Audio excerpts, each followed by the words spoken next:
Nausea Firoz Premnagar nausea Firoz जे रवासी मुतासिर औरत मसमात नगीना ऐं शाज़िया जट पाक किताब खणी अफ़गानी पठाणनि कयूं पठाण अताउल्ला अमानुल्ला फ़रमानुल्ला ऐं ॿियनि जे ज़ुल्मनि ख़िलाफ़ पाक किताब खणी इंसाफ़ लाइ national press club Naushahro Feroze पहुची वियो ऐं मुतासिर औरतुनि मीडिया सां ॻाल्हाईंदे चयो त मथे ॼाणल पठाणनि खां 2021 में कपिड़ो ऐं फर्नीचर क़िस्त ते वरितो, जंहिंजी व्याज समेत 53 लाख रुपया कर्ज़ कढियो आहे, जीअं त मां 45 लाख रुपया ॾेई चुकी आहियां।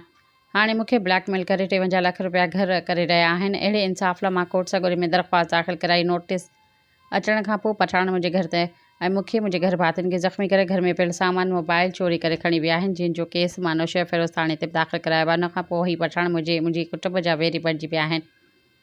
मुंहिंजी चोरी कयल मोबाइल मां तस्वीरूं खणी करे सोशल मीडिया ते रखी करे मूंखे ब्लैकमेल करे रहिया आहिनि। त हुननि इल्ज़ाम हणंदे चयो त ही माण्हू फर्नीचर, कपिड़ो ऐं ड्राई फ्रूट जो कारोबार जो ॾेखाव करे रहिया आहिनि। असल में हिननि जो कमु मंशियात ऐं असलो खपाइणु आहे। दहशतगर्द आहिनि। मां SSP नौशा फ़िरोज़ मीर उल खोसो ऐं वसवारनि खे अपील थी कयां त मुंहिंजी चोरी थियल मोबाइल वापसि कराए हिननि ख़िलाफ़ सख़्त कार्रवाई कई वञे। ॿी सूरत में मां कुटुंब समेत SSP ऑफिस जे गेट अॻियां पाण साड़े बाहि ॾींदासीं, जंहिंजा ज़िम्मेवार पठाण हूंदा। सब्सक्राइब कयो अवामी न्यूज़ HD खे ऐं ताज़ा तरीन ख़बरुनि लाइ ॾिसंदा रहो अवामी न्यूज़ HD।